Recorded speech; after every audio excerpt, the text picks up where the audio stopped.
los cristianos. Vemos nosotros, hermanos, ya en el versículo 14, donde dice: pero tengo, dice, pocas cosas contra ti, que tienes ahí a los que retienen la doctrina de Balaam, y que enseñaba a Balac a poner tropiezo ante los hijos de Israel, a comer de cosas sacrificadas a los ídolos y cometer, dice, fornicación. Entonces ya vemos nosotros aquí, hermanos, una demanda o algo que tiene en contra de la iglesia de Pérgamo. Dice: sin embargo, tengo unas pocas cosas contra ti, que tienes ahí algunos que se adhieren a la doctrina de Balaam, dice. Ahora, cuando nosotros analizamos esto, hermanos, la doctrina de Balaam enseñaba, hermanos, a poner tropiezo delante de los hijos de Israel. Enseñaba a comer de lo sacrificado a los ídolos y a cometer inmoralidad sexual. Este viene el reproche del Señor contra la iglesia de Pérgamo, hermanos, porque estaba permitiendo todo esto.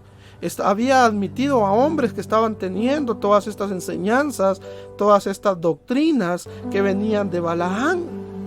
Ellos habían permitido, ellos habían dejado que todos estos hombres y todas estas enseñanzas entraran con los santos, con ustedes, con la iglesia, les está diciendo nuestro Señor Jesucristo. Se han metido tan profundamente y los hermanos han aceptado esta doctrina. Pero también habla acerca, hermanos, de Antipas, la muerte de Antipas en el versículo 13, pero se conecta al 14. Cuando habla acerca de Antipas, dice: mi testigo fiel fue muerto entre vosotros. ¿Por qué? Por la maldad, por esta falsa doctrina que había. Ahora, cuando nosotros estudiamos la historia y revisamos la historia, hermanos, podemos ver, hermanos, que Antipas se conoce a través de la historia como el obispo de la iglesia de Pérgamo. Y la muerte de Antipas, hermanos, él fue muerto asado. Él fue metido como en una olla en forma de un toro, y le prendieron fuego, hermanos, y él murió dentro de ahí. Entonces vemos aquí, como dice nuestro Señor Jesucristo: Antipas, mi testigo fiel, muerto entre vosotros donde mora Satanás, porque en Pérgamo mataron a Antipas, que era el obispo, el pastor de la iglesia de Pérgamo, a consecuencia de las falsas enseñanzas que se habían metido por parte de los que enseñaban, dice, como Balaam. Pero también va a hablar acerca ya en el versículo 15, hermanos, y dice: y también tienes a los que retienen la doctrina de los nicolaitas. Y cuando habla aquí, hermanos, acerca de los nicolaitas, podemos ver nosotros que los nicolaitas se refiere, hermanos, que era una secta que se había formado porque habían empezado a seguir. ¿Se recuerdan ustedes de aquellos diáconos que son nombrados en Hechos 6? Había uno que se llamaba Nicolás.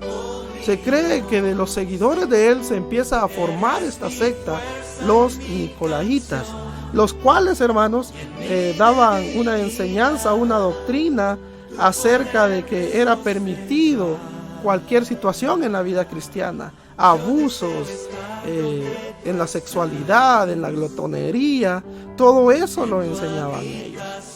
Versículo, hermanos, 16. Por tanto, dice: arrepiéntete, pues si no, vendré a ti pronto y pelearé contra ellos con la espada de mi boca. El Señor le está pidiendo a la iglesia en Pérgamo que se arrepienta. Esta palabra, hermanos, habla acerca de que ellos tengan un cambio, que ellos cambien de pensar.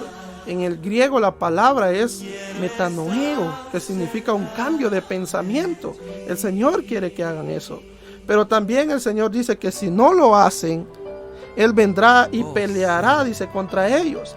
La palabra griega que aparece ahí como pelea es polomeo, que significa haré guerra contra ustedes. El Señor peleará con la espada de su boca, con su palabra. ¿Por qué? Porque ellos se han desviado. Pero el versículo 17 con el cual finalizamos, hermanos, dice: el que tiene oído oiga lo que el Espíritu dice a las iglesias. Es un anuncio para todas las personas, para todo el mundo, no solo para la iglesia de Pérgamo. Al que venciere, dice, daré de comer del maná escondido. Recuérdense que al que venciere, en la idea, el pensamiento del apóstol Juan, es aquel que ha creído en el Señor Jesucristo, es el cristiano. Y le daré, dice, una piedrecita blanca, y en la piedrecita escrito un nombre nuevo, en el cual ninguno conoce sino aquel que lo recibe. Ahora, hermanos, cuando hablamos acerca de la piedrecita blanca, tiene una interpretación. Y la interpretación, hermanos, de la piedrecita blanca es que en el antiguo mundo, allá en el primer siglo, hermanos, aquellos que participaban en justas deportivas, o aquellos que eran invitados, se les daba una piedrecita blanca como una señal de invitación a una cena, a un evento especial. Todos los que recibían una piedrecita blanca, hermanos, era como una invitación para luego llegar a un acontecimiento que iba a ser una cena o un encuentro con alguien más. Y sobre esa piedrecita se escribía el nombre de la persona que era invitada. Entonces, hermanos, a nosotros se nos promete que se nos dará esa piedrecita. La invitación, sin duda alguna, es simbolismo a la boda del Cordero que nosotros tendremos allá con nuestro Señor Jesucristo. Estará escrito, dice, un nombre que ninguno conoce. Así como a Abraham le fue cambiado el nombre, así como a Jacob le fue cambiado el nombre, nuestro Señor Jesucristo también dice que a nosotros se nos dará un nombre que no es conocido. Aprendemos nosotros entonces, hermanos, cómo la iglesia entonces allá en Pérgamo se le llama la atención de que no retenga las doctrinas falsas, pero se les llama también a que ellos puedan ganar esa invitación que el Señor ha hecho a todos aquellos que en Él creen. Yo deseo estar donde tú estás, a diario en tu presencia.